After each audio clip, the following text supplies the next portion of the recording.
Ang kwentong ito ay gawa-gawa lamang at pawang imahinasyon. Pakinggang mabuti para iyong maintindihan. Ito ang kwento ng Traidor ng San Fernando High School. Chapter 4. Tol! Dos! Takbo! Sa may laboratorio. Okay na po ba ang lahat, Professor M? Okay na lahat. Wika ng profesor. Tamang pagkakataon po ito. Busy ang mga guro sa faculty at may kaguluhan sa may likod ng basketball court. Doon ko po ay kakalat ang virus. Wika ng isang estudyante. Mabuti kung ganun. Maaasahan ka talaga. At agad kinuha ang pinaghalo-halong kemikal at tinurok sa isang sampol na daga na nakakulong sa cage nito. Okay na to. Kompleto na ang cells. At agad nangisay ang daga. At ilang segundo ang nakalipas. Nilapa nito ang kapwa daga na tila gutom na gutom.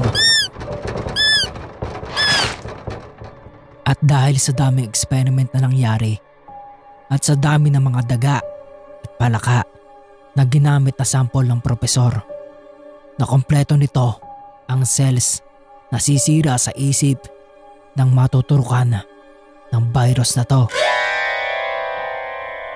Sa madaling salita, zombie virus ang nalikha ng matalinong propesor. Tagumpay! Nakagawa ako ng virus. Ngayon, principal, ito na ang pagbagsak mo ngayon.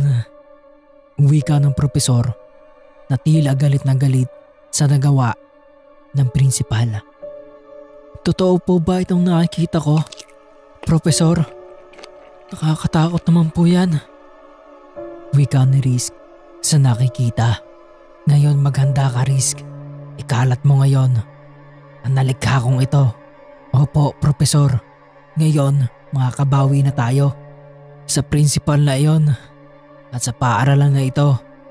Sabay nating sisirain ang buhay niya. Madaming madadamay. Para sa hustisya, Profesor. Di ko papatawarin ang ginawa ng principal na iyan sa kapatid ko na si Euphoria.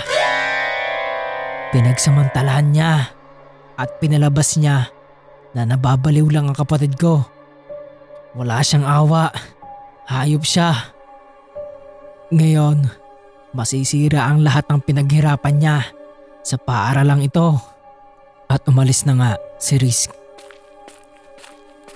Ilang sandali pa, humayo na si Risk at dala nito ang cage na may dalang daga na may virus.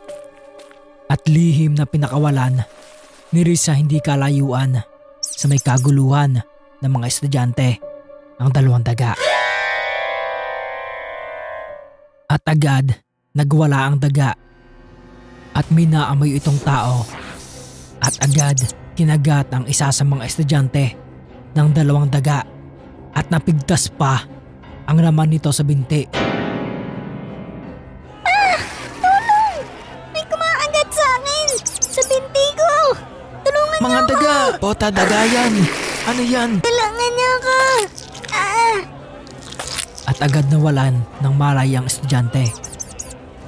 At ilang segundo pa nakalipas, bigla itong nangisay at tumayo ng dahan-dahan na tila walang reaksyon ng muka at bigla na lang humuni ng kakaiba na nakakasindak.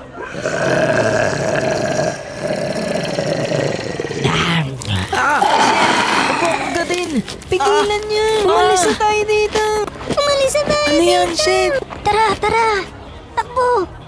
At dahil sa bilis ng pagkalat ng virus, isa-isang naging zombies ang mga estudyante at sobrang nagkagulo ang lahat. Sa gilid naman ng gusali, tila tumatawa ng malademonyo itong si Risk na tila walang pinagsisisihan sa ginawa. At hindi rin naman nagtagal at umalis na rin siya. At sa rooftop naman ng school habang nanonood sa nangyayari ang propesor, habang nagsisindi ng sigarilyo at napawika ng simula na ang paniningil. Mr. Principal, kasalanan mong lahat ito. Sa kasakiman mo, pati ang kaba ng paaralang ito, inangkin mo.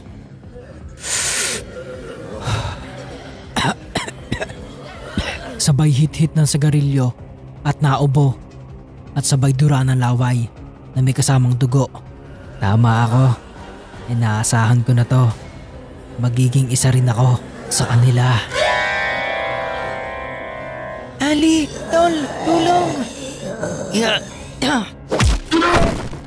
At agad tinadyakan ni Ali ang estudyanteng duguan ang muka na tila may kumagat dito. At sa lakas ng tadyak ni Ali, gumulong ito ng bahagya. Salamat, Tol. Niligtas mo ako. Wika ni Dos. Shit, ano ba to? Tara na, Tol. Dos, bumangon ka na dyan. Diyos ko. At agad bumangon si Dos. At takbong hingal ang dalawa ni Ali. Huwag kang lilingon, Dos. Tumakbo ka lang. Sige lang, Ali. Bilisan natin. Naandyan na sila.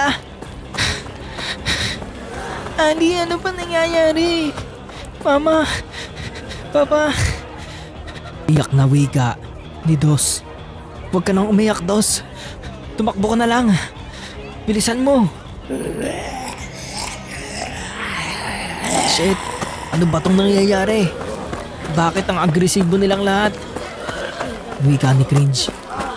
Tol, para silang nasisiraan. Parang zombies. Mga tol, tumakbo na lang kayo. Malapit na tayo sa classroom. Natatanaw ko na. Huwag na kayong magsalita dyan. Bilisan nyo. Shit. Tol, R, si Yang ba yun? Hinahabol siya ng mga zombies.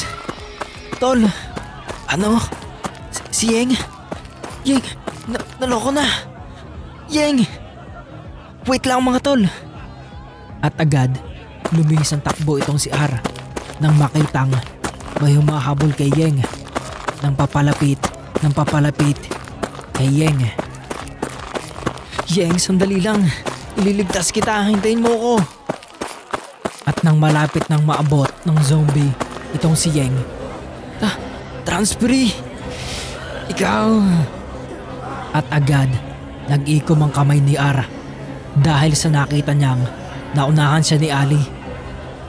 At nakita naman niya na may papalapit sa kanyang zombie. Bumalik na lang ito sa kanyang mga kasama at tumakbo ulit ng mabilis. Sige na nga, ikaw na munang bahala, Ali. Salamat, Ali. Wika ni Yang habang napaupo sa takot at hingal.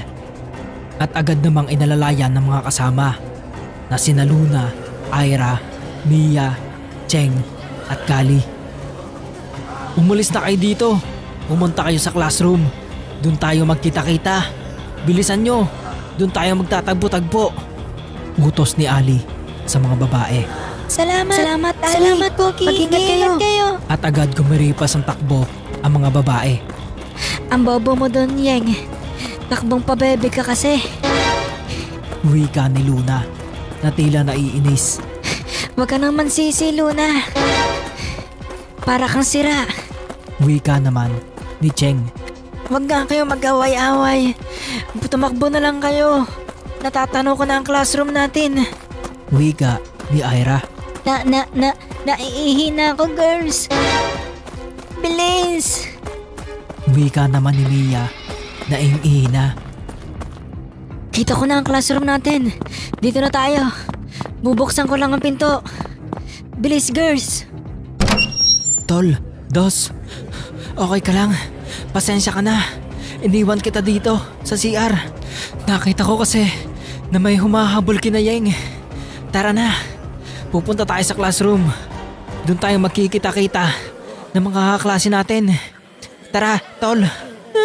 Salamat, Tol. Binalikan mo ko. Tara. Nang biglang, may malakas na nagbukas ang pinto ni Mr. Principal. Oh, ano ba yan, Estela? Nakakagulat ka naman. pwede ka namang kumatok. Wika ni Principal Mac. Sir, emergency po. Pasensya na. May kaguluhan po sa playground. Buksan niyo po ang CCTV monitor niyo. At agad tumingin sa CCTV monitor si Principal at agad nanood sa nangyayari. Diyos ko, totoo ba to? Anong nangyayari sa pinaghirapan ko? Itutuloy